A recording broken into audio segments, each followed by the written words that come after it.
Բարև ձեզ, Ստեփան Գրիգորյան YouTube-յան ալիքի մասնակիցներ, ողջունում եմ ձեզ բոլորիդ։ Այսօր մայիսի 24-ն է։ Ես պետք է ասեմ, որ միշտ ողջունում եմ սփյուռքահայությունը, արցախահայությունը եւ բոլոր առանց բացառությամբ Հայաստանի Հանրապետության քաղաքացիներին։ Դուք նկատել եք վերջին ժամանակներս եւ ես կենտրոնանում եմ հենց Հայաստանի հետ կապված, Հայաստանի շուրջ ընթացող process-ների մասին,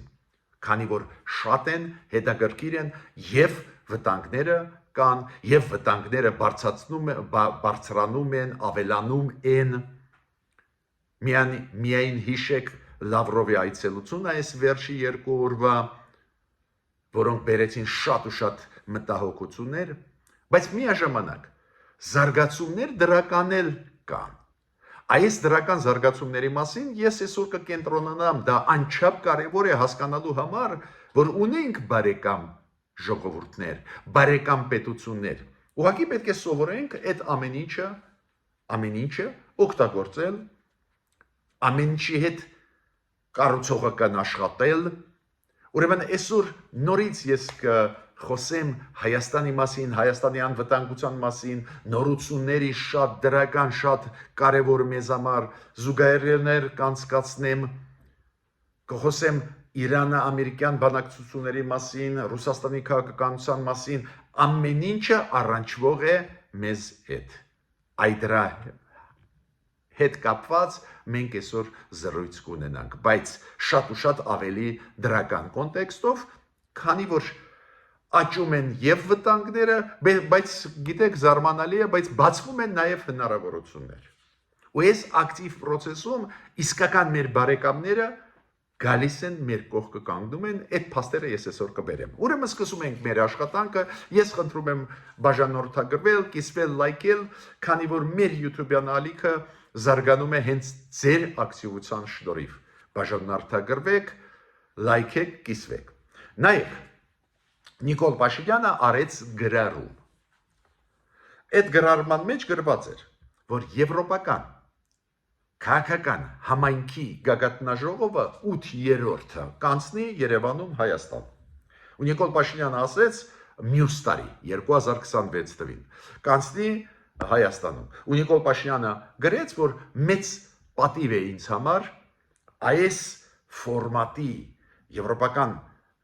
քաղաքական համայնքի շրջանակներում այս ֆորմատը լիդերներին, պետությունների ընդունել Երևանում։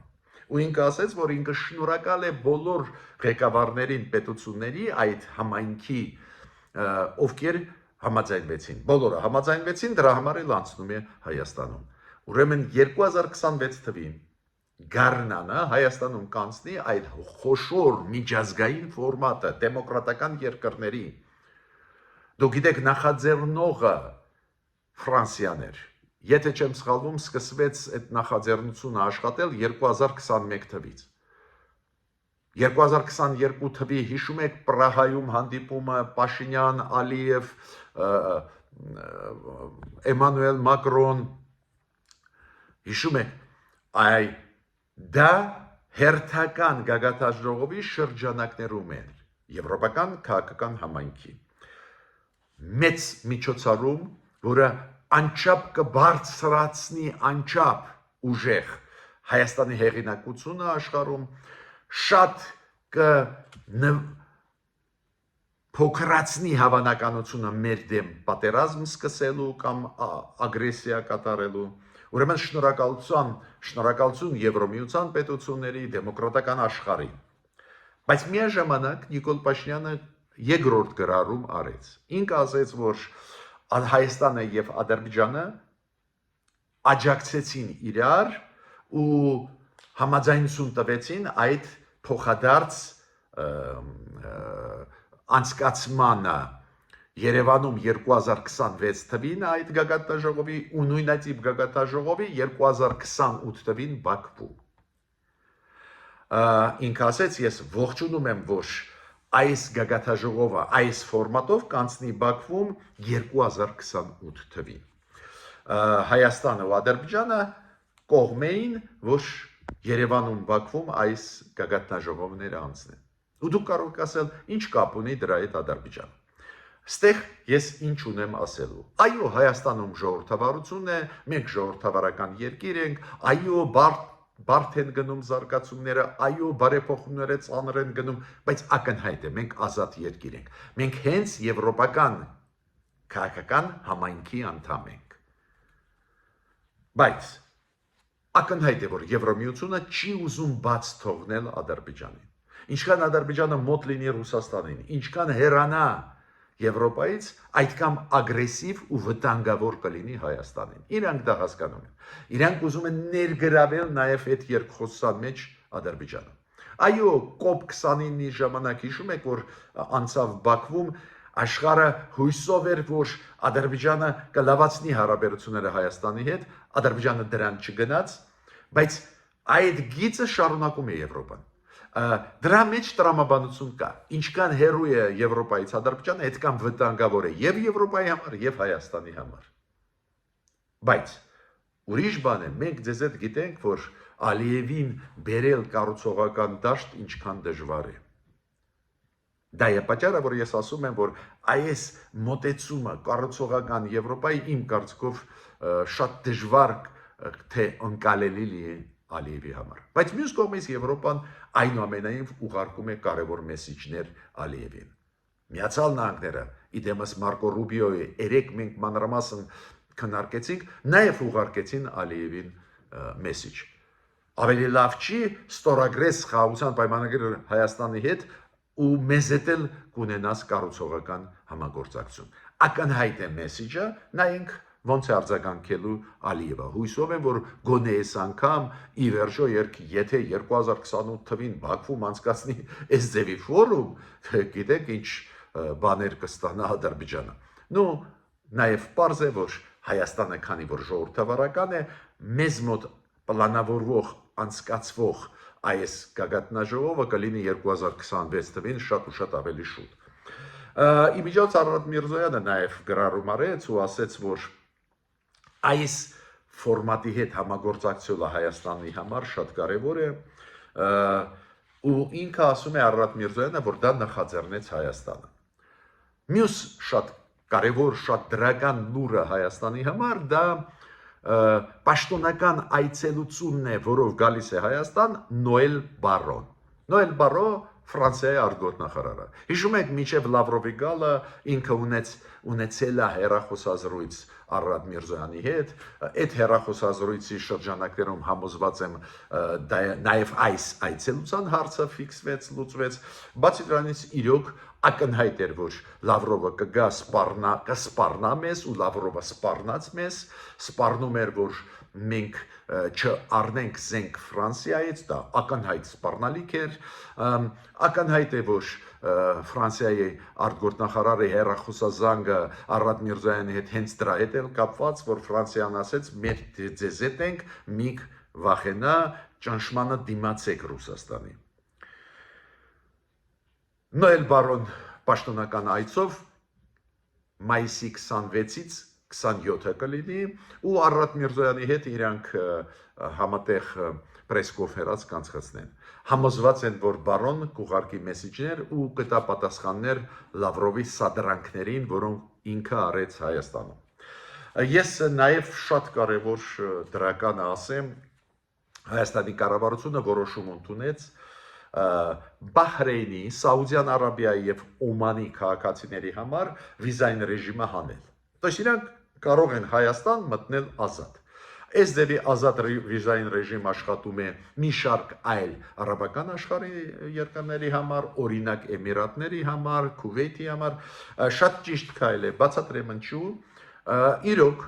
այս արաբական աշխարհի երկրների հետ հիմա բավական ակտիվ դիվանագիտական համագործակցություն գնում է, այդ երկրները հարուստ երկրներ են, իրենց քաղաքացիները հարուստ են, ուզում են մտնել քրիստոնյա Հայաստան, ուզում են նայել մեր եկեղեցիները, ուզում են ժամանց անցկացնել ստեղ, բարեբախտաբար կան հնարավորություններ Հայաստանում, զարգանում է տուրիզմը ու ակնհայտ է իրենց հետ կբերեն եւ ինվեստիցիա եւ հնարավորություններ, ուրեմն ճիշտ քայլ արեց մեր կառավարությունը։ Ես պետք է ասեմ նաեւ,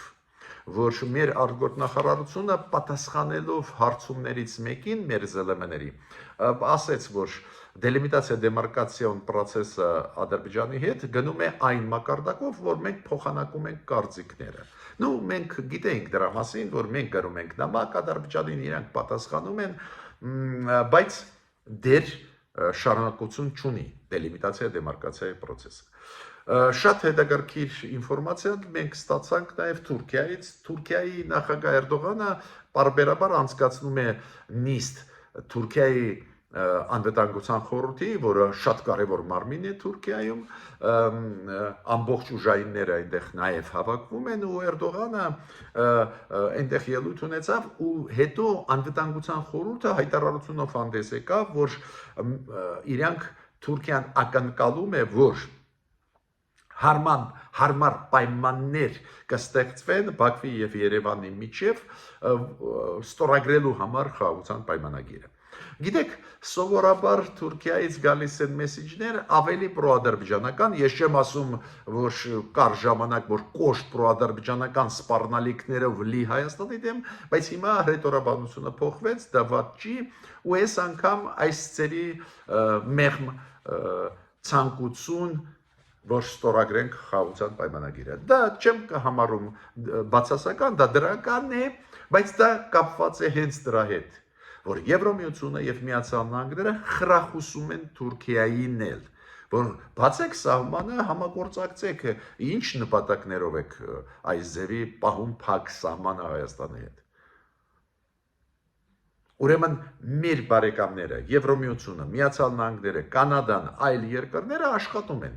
փորձում են խրախուսել Թուրքիային ու Ադրբեջանին ավելի կառուցողական լինել Հայաստանի հետ։ Կստացվի թե ոչ այլ խնդիրը մենք փորձ ունենք, մենք միամիտ չենք, բայց հետևել այդ process-ներին պարտավոր ենք։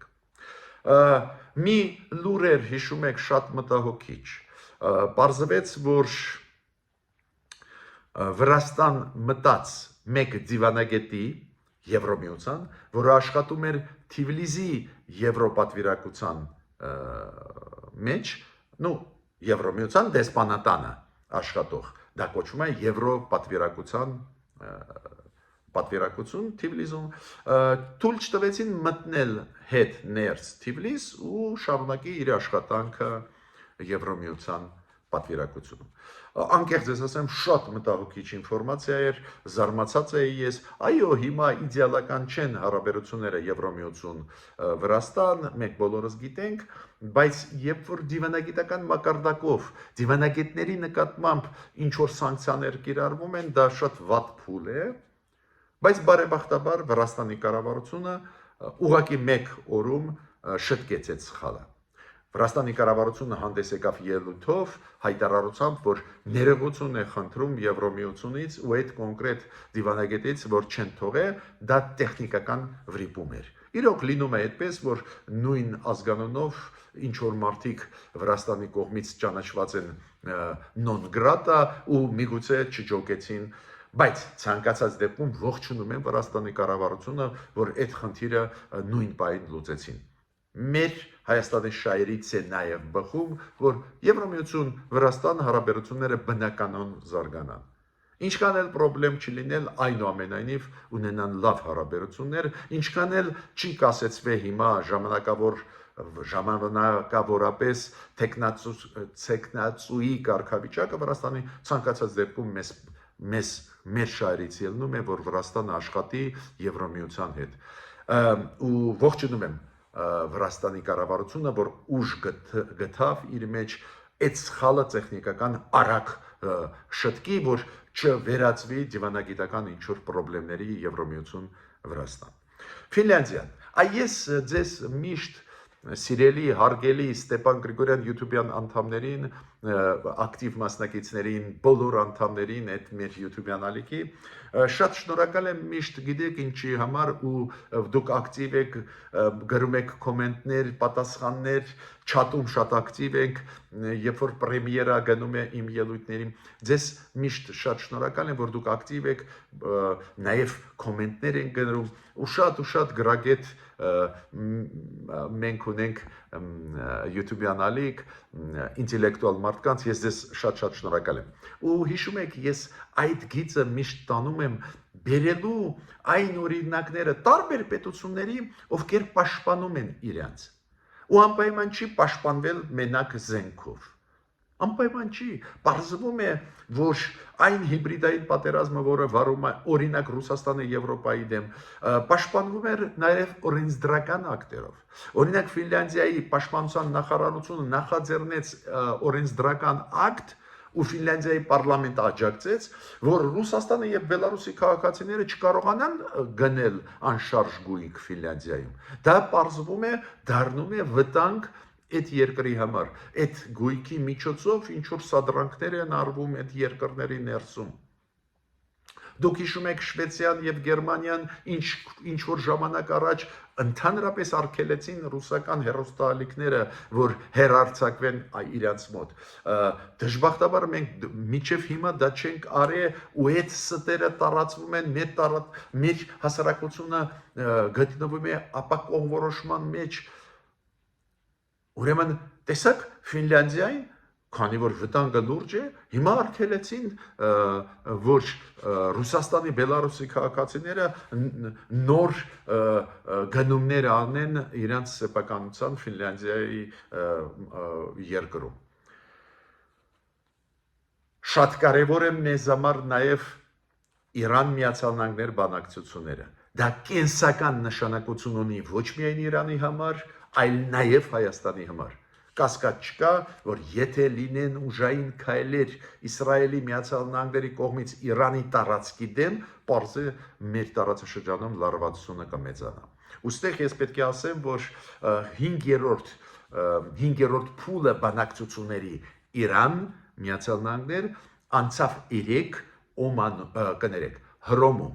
բայց Օմանը ստեղ մեծ դեր է խաղում, արտգործնախարարը Օմանի միջնորդի դերում էր Հռոմում ու արտգործնախարարը Օմանի հայտարարեց, որ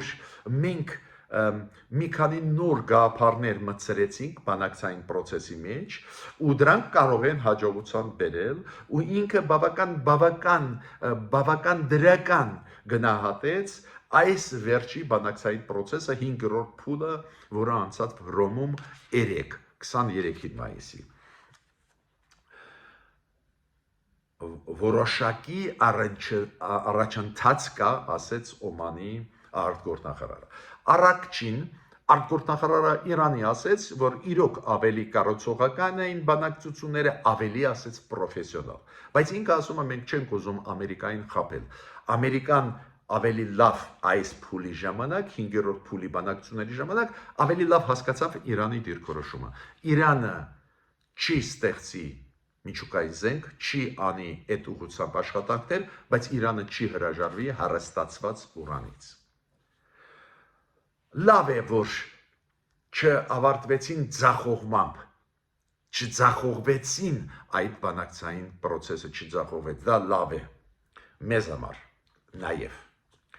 Հիմա, գիտեք, ես ուզում եմ ասել, որ իրոք մենք ավելի ակտիվ սկսեցինք աշխատել արտաքին քաղաքականության ոլորտում, միշտ ես դա գնահատում եմ, այդ օրինակները դրական բերում եմ արտգործնախարարության աշխատանքից, արտաքին աշխարհի հետ, նաև կառավարությունից, այսօր էլ մի օրինակ բերեմ, քանի որ շատ արագ պետք է արձագանքես ինչ է կատարվում։ Առանձին դեպքերում մենք ինչ ենք ասում, դա բավարար չի, դա լավ աշխատանք է, բավարար չի, բայց միշտ ես նշում եմ այդ դրական քայլերը, որ մեր ժողովուրդը խոճապի մեջ չմատնվի։ Հասկանա, որ գնում է աշխատանք, այո, նաև վտանգները ամեն օր բազմանում են, ուրեմն պետք է ճկուն նաև լինես, բայց գնում է։ Օրինակ ես ողջունում եմ, որ մեր արտգործնախարարությունը արձագանքեց մեկ ահաբեկչական ակտին։ Դուք գիտեք, մի քանի օր առաջ Վաշինգտոնում սպանվեցին 2 Իսրայելի դեսպանատան աշխատակիցները։ Վաշինգտոնում 2-ին սպանեց մի մարդ, ձերբակալված է։ Պարզ է դա որ հողի վրա է։ Իսրայելը տանում է մեծ պատերազմ Գազայի դեմ, հակաիսրայելական տրամադրությունները աշխարհով մեկ ուժեղանում են, նաև ստացվում է, որ Ամերիկայում էլ այդպես հեշտ չի մարսվում։ Ու ինչ որ մարդ եկավ, սպանեց Վաշինգտոնում երկու հրեա կամ Իսրայելի դեսպանատան աշխատակիցներին։ Ինչքան հասկանում են, իրանք դիվանագետ էին, ինչքան հասկանում են։ Պարզ է, ահաբեկչական ցանկացած ակտ մենք պետք է դատապարտենք խստագույնս։ Ու շատ ուրախ են, որ հայտարարությունով հանդես եկավ Հայաստանի արտաքին գործերի նախարարությունը ու ասաց, որ մենք այդ ցավակցական խոսքերին միանում ենք բոլոր այլ երկրների, որ ցավակցեցին այս երկու դիվանագիտական աշխատողների սպանության հետ կապված իրենց ընտանիքներին եւ այլ ու ասաց մեր արտգործ նախարարությունը մենք հանդես ենք գալիս ընդդեմ ատելության եւ բռնության բոլոր դրսևորումների շատ կարևոր մեսեջ է ուղղված Հայաստանի կողմից ես միանշանակ ողջունում եմ այո մենք քաղաքական դիրքորոշումը մեր պետության տարբեր կարող է լինել այդ Իսրայել-Գազա հակամարտության հարցում մեր կառավարությունը ճանաչեց Պաղեստինը շատ լավ բայց երբ որ ահաբեկչական ակտ է դու քաղաքական հարցում որ կողմում էլ լինես ցանկացած կողմից արված ահաբեկչական ակտը Հայաստանը պետք է խստագույնս դատապարտի ու դա արեց մեր արտգործ նախարարությունը մենք ես միանշանակ ողջունում եմ Ես պետք է նաև ասեմ, որ այս Իսրայելի Գազայի դեմ պատերազմը բերում է նրան, որ տարբեր երկրներում, նաև Ամերիկայում նոր ասեցի, հակա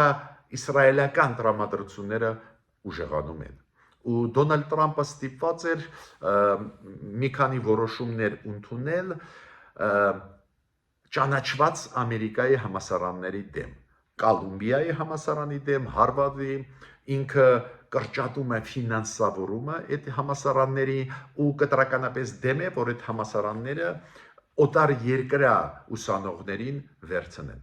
Դες ինքը հենց օտար երկրյա ուսանողների մասով ֆինանսավորումը կրճատում է այդ համալսարանների Հարվարդ, Կոլումբիական համալսարան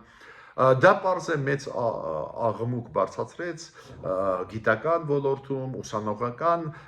Ամերիկայի Իրոք բարդ որոշում է Դոնալդ Տրամպի, բայց Դոնալդ Տրամպի ադմինիստրացիան բացատրում է, որ այս համալսարաններում հակահրեական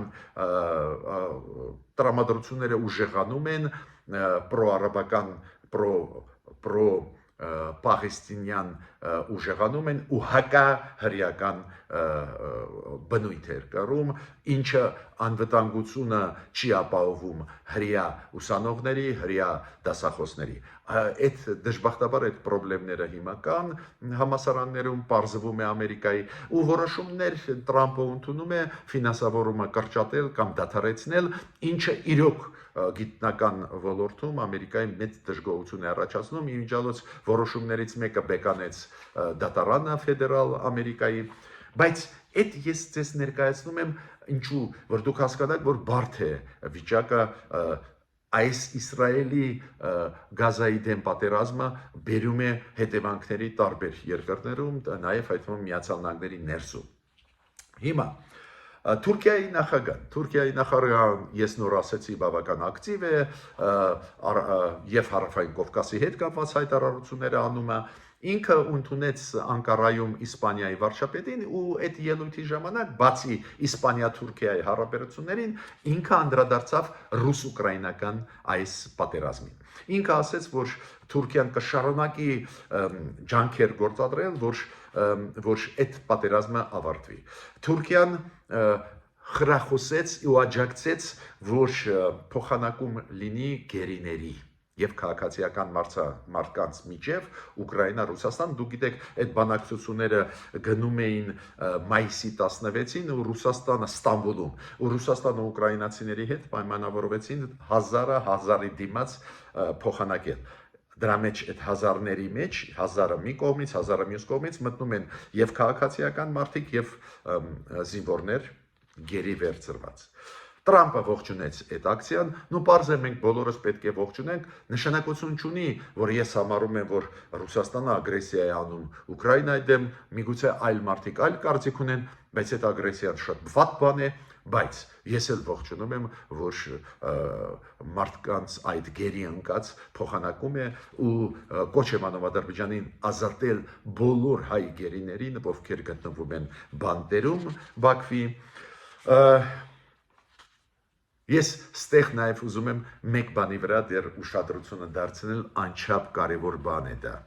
Դուք գիտեք, որ